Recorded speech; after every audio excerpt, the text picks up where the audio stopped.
तुम्ही काय सांगाल कुठला वेगळा बैल असा पळवला आणि त्याचं वैशिष्ट्य तुमच्या वेगळा लक्षात आहे? म्हणजे माझ्या जीवनात म्हणजे पहिल्यांदा फास्ट बैल आला तर नावीचा वजीर म्हणजे मी तो बी बैल आदत होता आणि मी बी गाडी म्हणजे टॉपचीच गाडी पळत होतो आणि तो बैल मागच्या 5-6 वर्षापूर्वी आला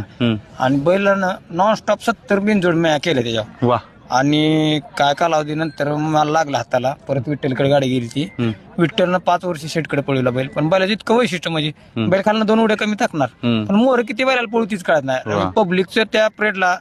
चाहत्यांचं असं म्हणणं होतं की मोठा लक्ष लय पळत होता सगळ्यांचं म्हणणं की ही 2 बैल एकत्र आली पाहिजेत आता ही बैल म्हणजे ती विरोधात पळत होती बैल पण ती एकत्र आणली आम्ही पेडगावला पेडगावच्या फाटीचं रेकॉर्ड होतं 18 सेकंदाचं त्या गाडीनं 16 सेकंदात गाडीनं पेडगावचा पल्ला पार करून पेडगाव मध्ये गाडी थांबा गेली मी त्या महिनाभर गाडी आणली नाही माझं अंग थरथर कापायचं इतकी गाडी सगळ्यात फास्ट गाडी मी पळवली असेल इकडला माहिती आहे वजीर आणि नावीचा आणि मोठा लक्ष मोठा लक्ष लय स्टॉपर गाडी पळाली बरोबर